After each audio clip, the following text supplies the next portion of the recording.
What is up, nerds? My name is Jeremy Akers, Jeremy Nathaniel Akers, and I want to talk to you about my favorite liberating structure in the whole wide world 2510 crowdsourcing. 2510 crowdsourcing. What makes 2510 crowdsourcing? 2510 crowdsourcing is the only explicitly governance related liberating structure. I think that's for a good reason. I think that's according to design.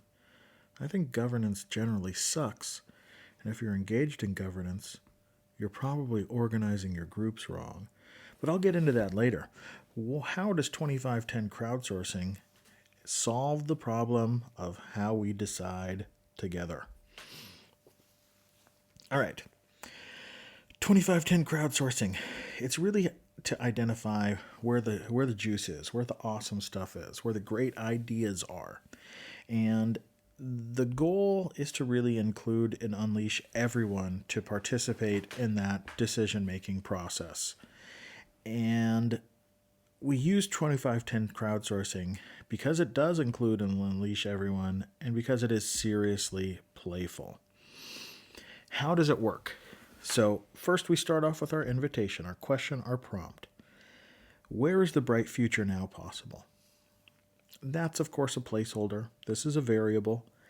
But what we want to do is we want to describe an opportunity or an idea, right? This is a space for new initiative and new possibilities, an idea we have, a thought about what we should fill in the blank.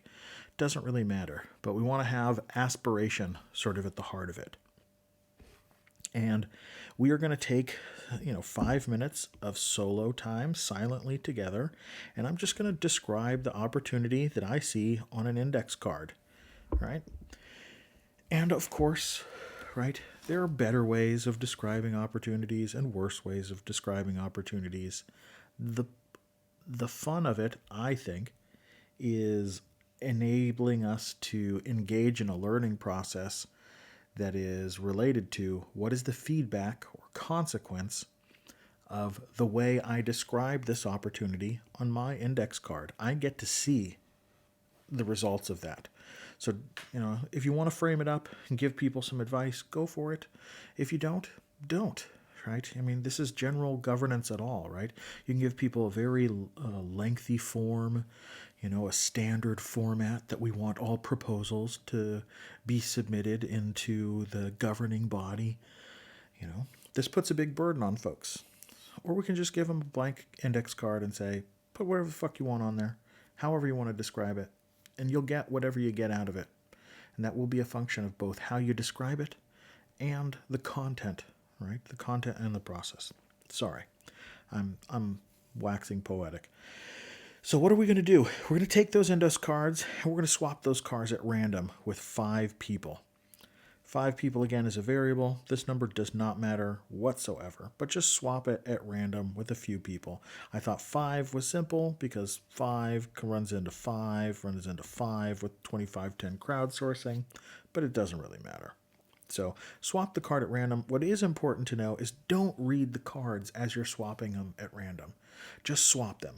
Like, you want to exchange them without seeing the contents of the card. That's what's important. When you get to your Xth number of card, you want to stop swapping. We can do this all at once, right? You can imagine a big, messy, chaotic, fair as people are swapping cards, exchanging them at random. And you want to stop and evaluate the card that you're stuck with, in a manner of speaking. And you just want to say, you want to make some evaluation, use your discernment. How excited does this card make me?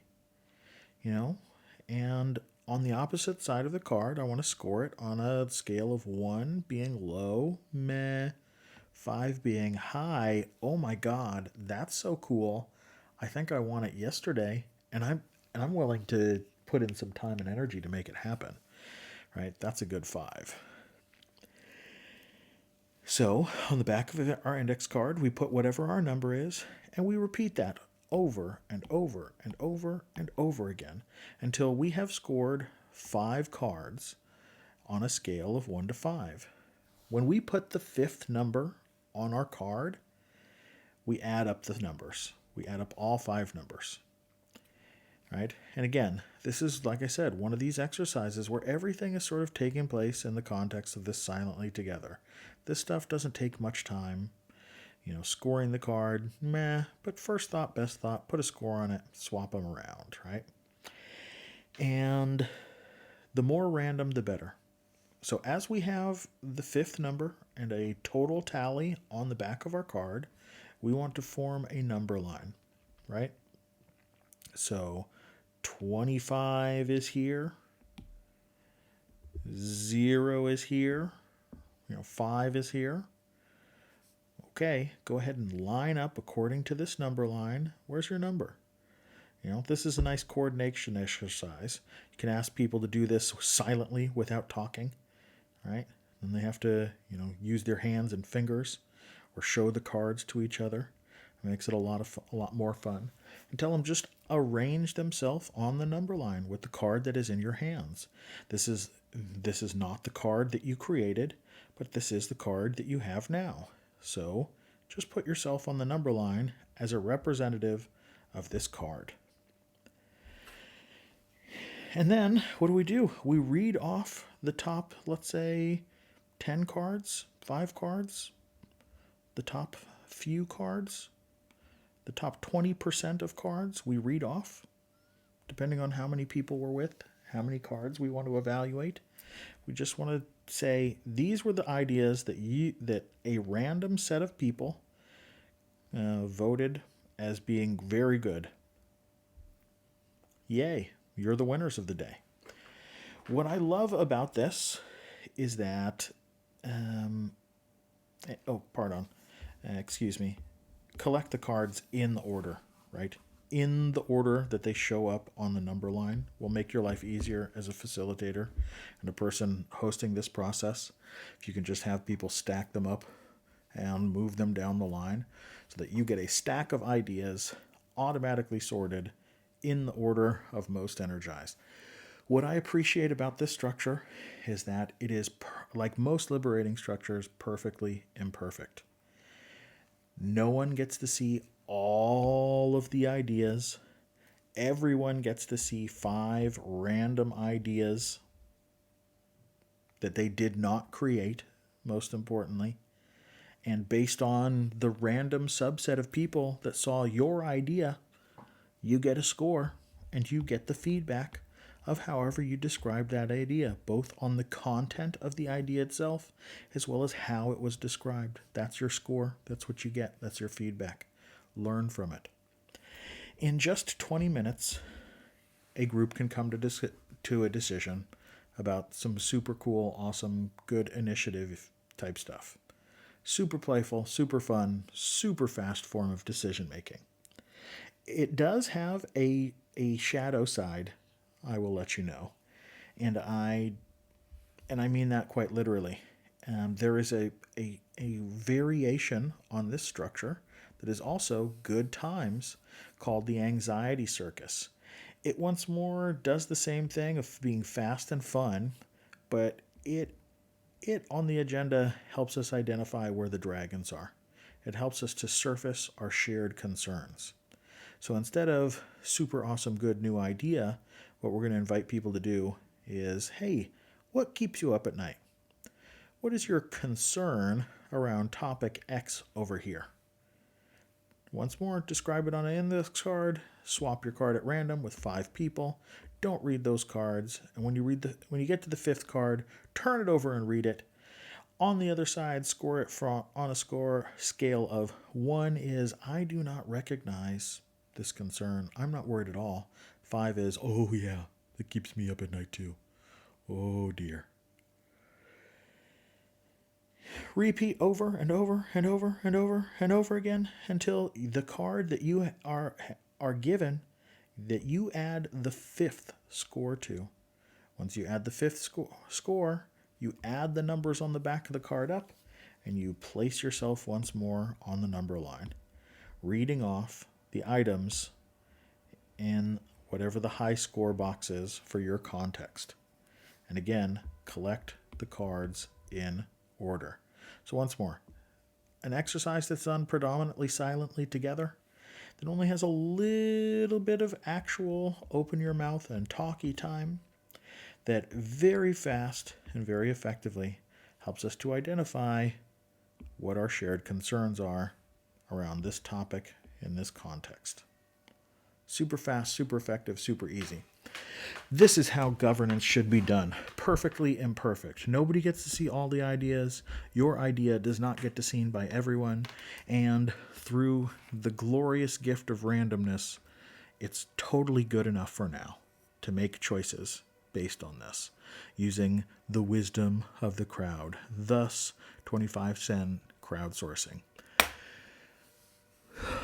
Now that we've talked about 25-cent crowdsourcing, let me talk about why I fucking hate governance. I hate governance because it takes for fucking ever, right? There's a tension. There's some form of relationship here, a field of tension that is making decisions quickly is not only a strategic advantage, it's actually just where the vital life energy is, right? I'll give you an example. We get in on a call. This happened, real example the other day. The call was to explore some serious games, right? These are games that are fun, but have a lesson and help us learn things. They have a pedagogical goal. And the host of this call says, hey, so yeah, which of these games do you nerds want to look at? And, they go through the list and they show us all of the games on the list. And they're the only person who has looked at the games before. And basically, like, what are we going to do?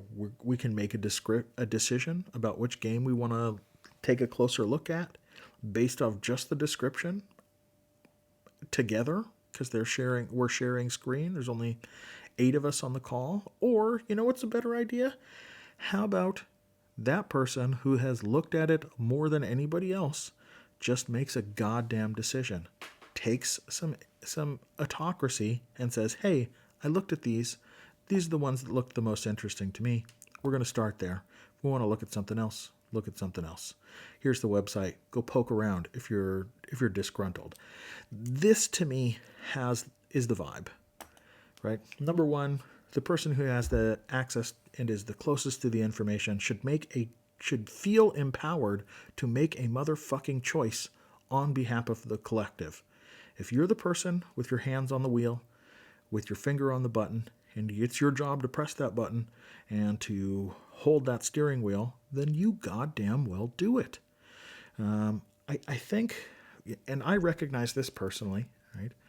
That's why it pisses me off so much. I know what it's like to be concerned about the uncertainty that the world gives you. I know what it's like to want to make the right choice and to be afraid of making the wrong choice. And so as a result of that, some of us can abdicate our decision-making authority, our agency, to a group in hopes of eliminating that responsibility or that possibility of making the wrong choice to the rest of the group. This is the wrong choice. Love you, and this is the wrong choice. So, get over yourself. Quit being afraid of making the wrong choice and therefore making wrong choices, right? You're just bringing about the reality that you don't want to see. I hate to get all woo on you, but that's how fucking manifestation works. You got a strong feeling for something and it brings it into goddamn being. Your anxiety, our anxiety, let me make this personal. My anxiety about living helps me fuck up living. So what can I do? I can better take the bull by the horns and make a choice on other folks' behalf. And of course, consent is the vibe, right? It's not like I can make choice for people who don't want me to make choices for them. That's not the vibe. People got to make their own goddamn choices. But in situations where, you've got more information. Please feel empowered to make a decision on behalf of the group. You know, embody your agency. Why is another reason I hate governance? And that has to do with network patterns. I believe deep in my heart that it is wisdom that Liberating Structures does not pay any goddamn attention to governance processes and decision making. Because governance processes and decision making are a result of the architecture or pattern of your network. These are from a Liberating Structure in development, the network patterning cards. If you think about these networks, where does decision making become a factor? Where do we have to focus on deciding? We have to focus on deciding when there's an inner circle, when there's some people that are more empowered and more well connected than other people. We have to focus on decision making when this person at the hub doesn't want to make a choice, right? Has access to all information coming from everywhere and would like everywhere to make a choice on their behalf. We have to focus on decision making when we're in everybody holds hands and in a cohesive clique. This shit is not the fucking vibe. And we have to focus on decision making when we are in the strict hierarchy and somebody at the top of the strict hierarchy, again, doesn't want to make a choice. In this instance, less likely.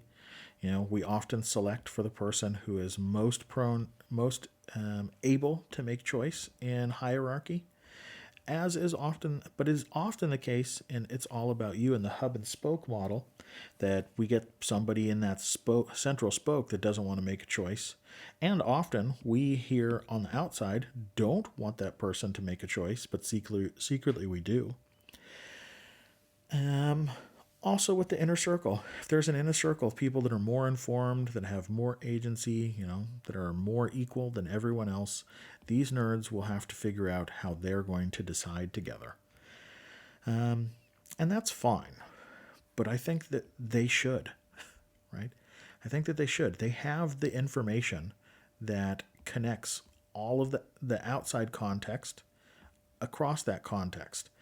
And certainly this person does not have all the information, nor does this one or this one, but amongst this triad, they should figure out how to make a choice, for sure. Consent-based decision, whatever it is. Should they vote? Fuck no. Voting is like the worst of all governance.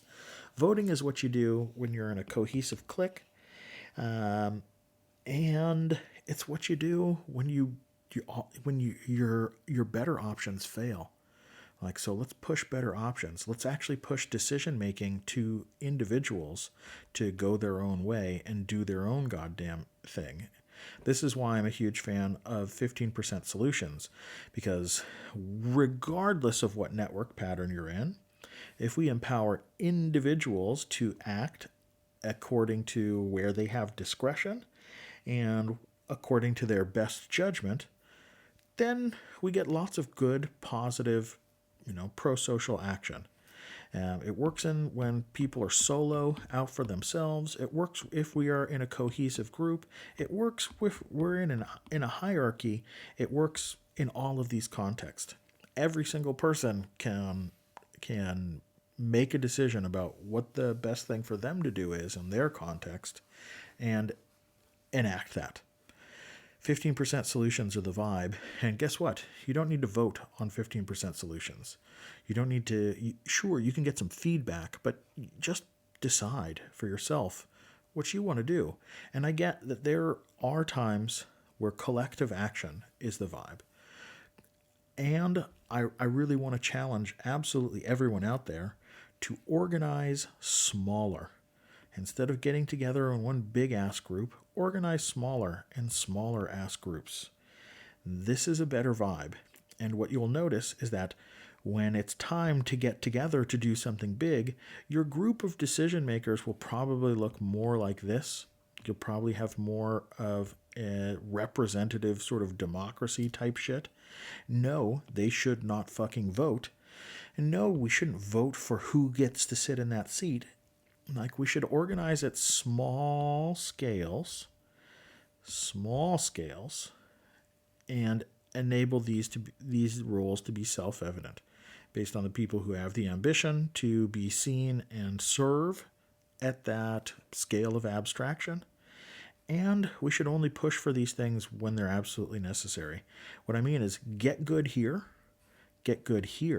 doing acting here, get good here, and then and only then, look at where you need to plug in for that role, right? And these three folks should act as the conduit of decision making.